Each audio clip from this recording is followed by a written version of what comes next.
Hello, this is Michelle Mould, psychotherapeutic counsellor.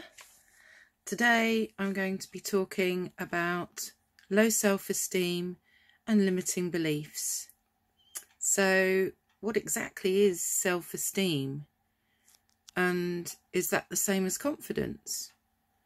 Well, self-esteem is really how we feel about ourselves, whereas confidence is knowing that we have the skills to do a particular task or activity or behave in a certain way.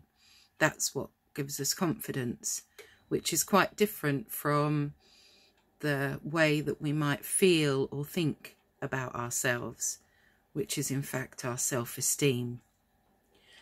And what is low self-esteem? Well, low self-esteem is where we underestimate ourselves and our feelings and thoughts about who we are. So I guess our next question might be, well, how does self-esteem develop? What happens? Well, of course, we have certain innate qualities, our own personality. And for those of you that have taken personality tests, you may recognise that being agreeable and conscientious is part of those personality tests. And for some people that score very highly and are over agreeable or conscientious, and for those that are scoring quite highly or coming across with more neurotic type personality traits, then they can give a low, a predisposition really to low self-esteem.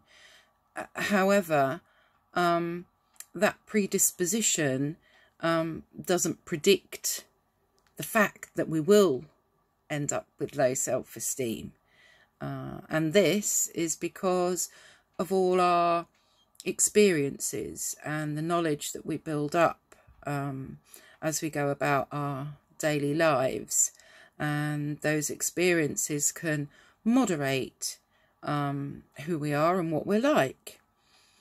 Whereas, of course, if we've been abused or felt abandoned by a parent, possibly, or been bullied in some way, we may not necessarily come across as overly agreeable or overly conscientious or more neurotic than others, but that may still develop into low self-esteem.